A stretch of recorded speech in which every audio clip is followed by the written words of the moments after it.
You're watching NRATV with Bill Whittle.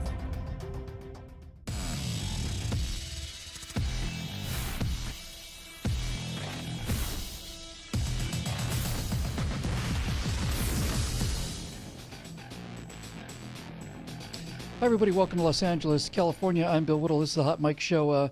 Hot Mike, unfortunately, cannot be here today. He's got a photo shoot. He's actually got a recurring gig. He plays, it's a photo character for Harlequin Romances. He plays Trantor, the Algerian pirate, and they've got a new book coming out. I think it's Trantor and the Ohio Housewife, something like that. In any event, he's at a photo shoot today, so we won't be able to make it. Hope to see him tomorrow.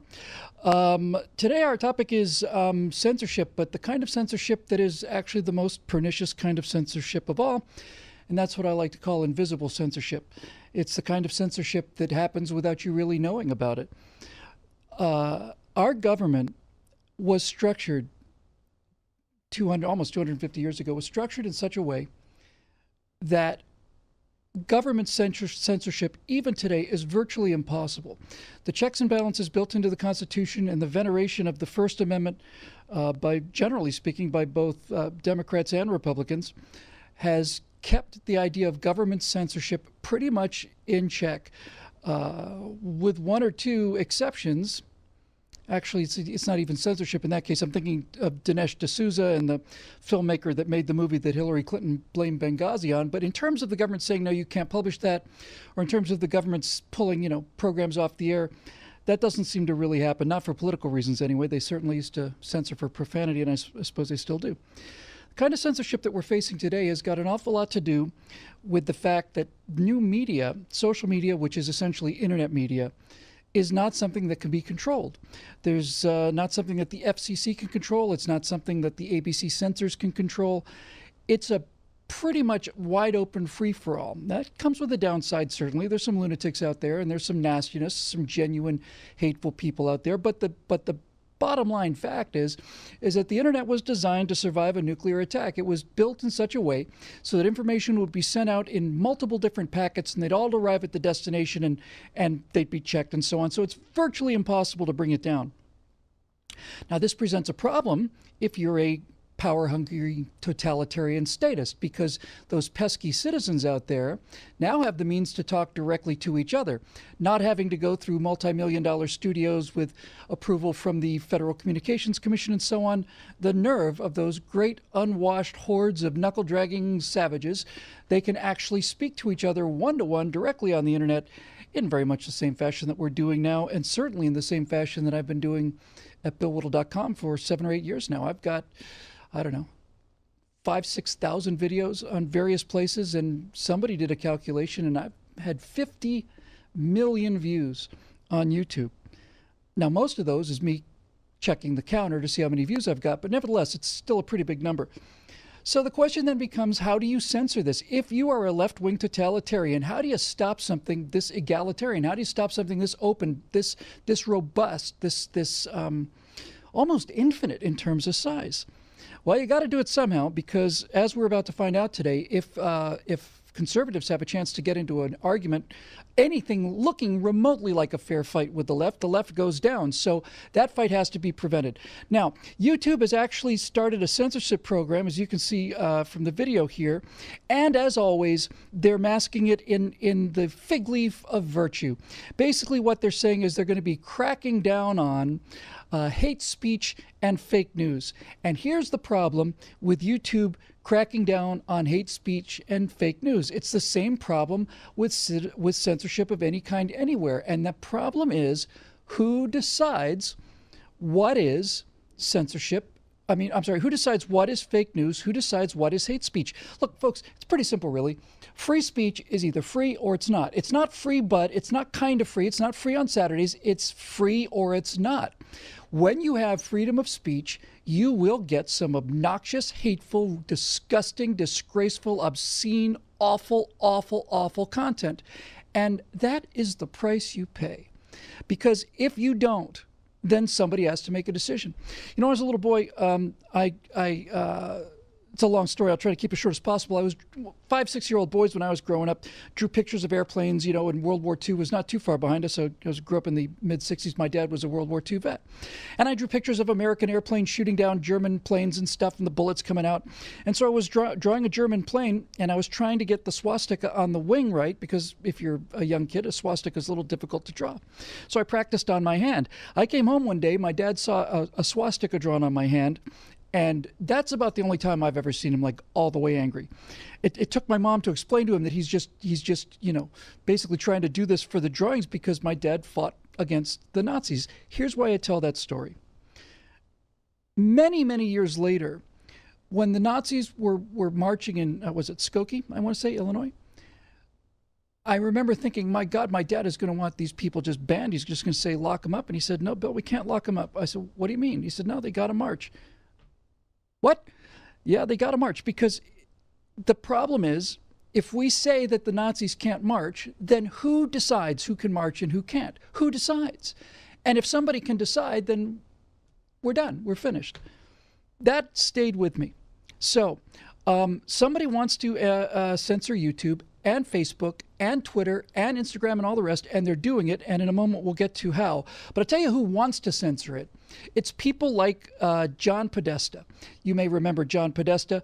He's the guy who basically, during Hillary Clinton's campaign manager, Podesta's the guy who said, let's pay people to go to Donald Trump protests and violently disrupt them, and that way we can make Trump look like a bunch of, Trump supporters look like a bunch of violent lunatics. And Podesta's also the guy who kind of, made sure that Bernie Sanders didn't win the nomination. John Podesta is an evil man who belongs in jail. And I don't think there's much question about that.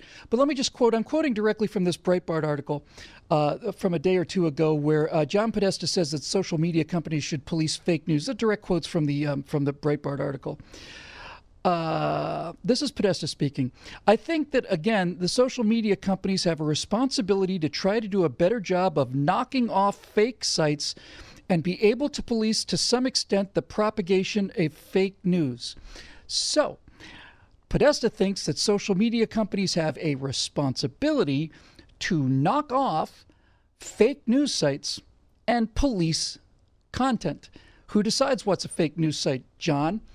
Can we agree that CNN is a fake news site? CNN, the company that gave your candidate debate questions ahead of the debate and gave her an incredibly unfair advantage. That company, the company that James O'Keefe has video of executives saying, no, the whole Russia story it's nothing there. It's really just fake news. Is that who you're talking about? You're talking about social media as being sure that CNN is kicked off of the internet, make sure that Facebook doesn't run any CNN videos, that YouTube isn't showing any CNN content. Is that the kind of fake news you're talking about, John? Just curious, just trying to get the situation straightened out. He said that the propagation of fake news was a national security threat, complaining that, quote, Russian bots and trolls, unquote, helped spread negative stories about Hillary Clinton across the internet. Let's just say that's true for a second. What if it was Russian bots and trolls that spread stories of Hillary Clinton storing national security secrets on an illegal server, and that she contacted people, including the President of the United States, illegally in direct violation of federal law? Those the kind of trolls that you're talking about, John? The kind of trolls that spread stories like that, which we used to refer to as the truth, and the uncovering of which used to be the job of the press? That the kind of thing you're talking about? A couple other things here.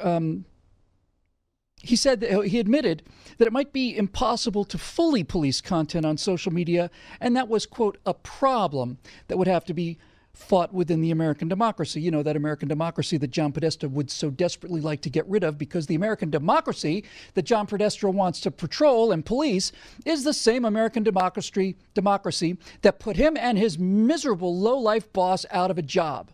They should all be in jail. That democracy, that's the one he wants to have a little problem with.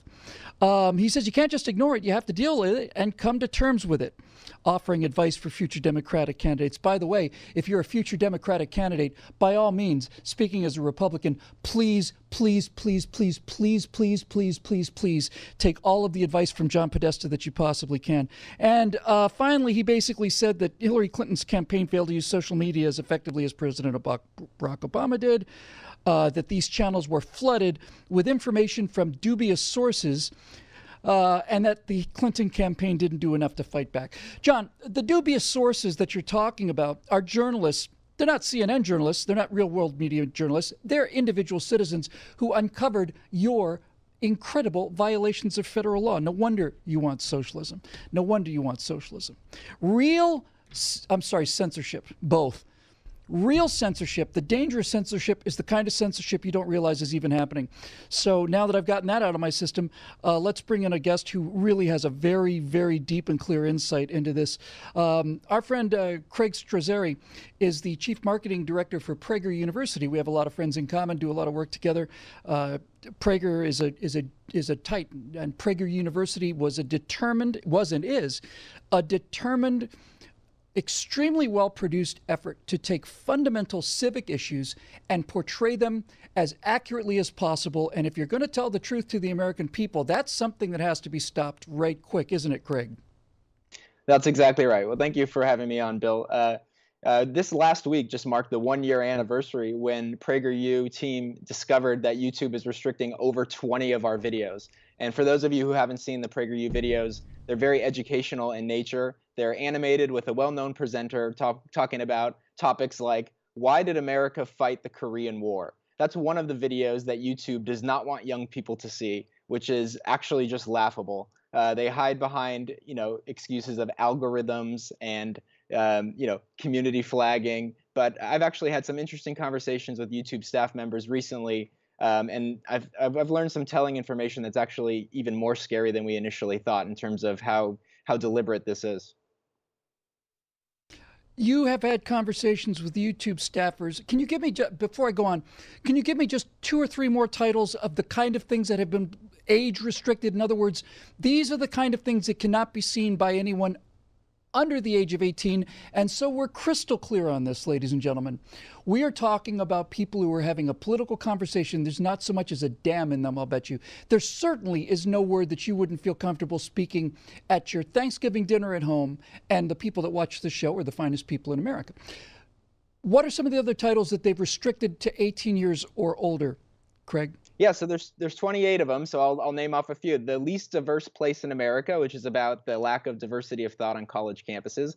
Why America Must Lead. Who's More Pro-Choice, Europe or America? Who Not to Vote For. That was a very comedic video with Adam Carolla, just basically talking about don't vote for the guy who says, I'll fight for you, and, who just promises you everything, which is, there is absolutely no reason that should be censored. Craig, hold on right there. This is really, really important. The one you just mentioned, because I've seen the Adam Carolla video. It's terrific. When he says, in the video, when he says who not to vote for, does he say don't vote for Hillary Clinton? No. Of course not, because that'd be a violation of your 501c3 status, and you'd have to be a 501c4. So, folks, let's just be clear on this. A comedian has a video at Prager University, a well-known comedian, well-known and popular comedian, saying don't vote for the person who's making you all of these promises because they're just using it to get political power. There's not a curse word in it, and YouTube has decided that that kind of material cannot be seen by anybody under the age of 18. Is that fair, Craig, what I just said? That's exactly right. And so when we first discovered this, the first response YouTube gave us was that, there's an algorithm that detects keywords that are inappropriate or objectionable, and restricted mode is meant to keep kids from watching pornographic or violent content. Anyone who's seen our videos, again, will obviously know that our videos are neither violent nor pornographic. And so recently I went to YouTube's offices in New York. They had invited a lot of conservative organizations out to YouTube, and they specifically said with a smile on their face, if you are having any issues with your channel that you want to bring up, we're here for you. We want to help get them resolved. So I raised my hand and said, well, we are having an issue at PragerU. You're restricting 28 of our videos, which is making it nearly impossible for young people to see them. And there's no reason that they should be restricted. They're educational in nature, very appropriate. The only reason they seem to be restricted are that we are conservative and have conservative ideas. And so their response, again, hid behind algorithms and community flagging. But very recently, so 2 days ago, we got a call from YouTube saying after a manual review, so meaning they had actual people at YouTube rewatch the 28 videos that we appealed as being restricted, After they rewatch them, people at YouTube, I keep saying it because it's actually hard to believe, they said, yes, these videos should be restricted. Young people should not see them. So when we pressed them further, I pressed them on the specific topic of why America fought in the Korean War. They said, well, YouTube is a family-safe environment, and war is not a family-safe topic. So, I mean, as is that right? as Let me just stop you right there.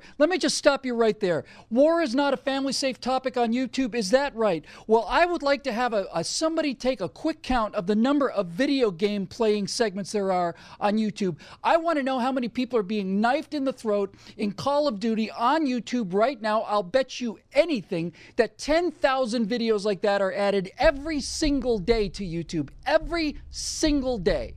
Family-friendly place where we don't want to get people upset about war. You go to YouTube and look at some of these gaming channels, and you will see the most unbelievable, appalling acts of violence, and they're being narrated by 15-year-olds, and they're getting 60 million views. That takes a lot of nerve, Craig. That takes a lot of nerve for them to say that to your face. It does, and I even took it a step further, and I let them know on the Korean War specifically, I'm in restricted mode. I turned on the filter to see, and I typed in Korean War. Not only did I find several videos on the Korean War, not PragerU's because that was restricted, but there are videos on the Korean War from left-leaning sites like Crash Course, for example, that make similar short animated videos on the same topic that they say is so forbidden on YouTube, and they still show up under restricted mode when it's from a left-leaning perspective. So it's just, we didn't have many doubts to begin with, the lack of rational response from them over the last year since we've identified this issue, but now it's just absolutely clear they don't like us because we're conservative. They don't like us because we're successful. Last year, we had 250 million views. This year, we already have over 350 million views. We have over 2 million views every single day with our PragerU videos, and they're reaching young people. That's our main demographic. So YouTube doesn't like that we're so easily reaching the next generation, and we're actually having an impact. So what do? They slow it down by restricting 28 of our videos and making them a little harder to access for young people. I'm going to use some language that you never would find in a PragerU university, but those miserable low-life bastards. We're going to be back in 2 minutes after the break, and we'll continue this discussion with our friend Craig Strazzeri. He's the Chief Marketing Officer for PragerU. We're talking about invisible censorship on the Hot Mic Show right here on NRATV.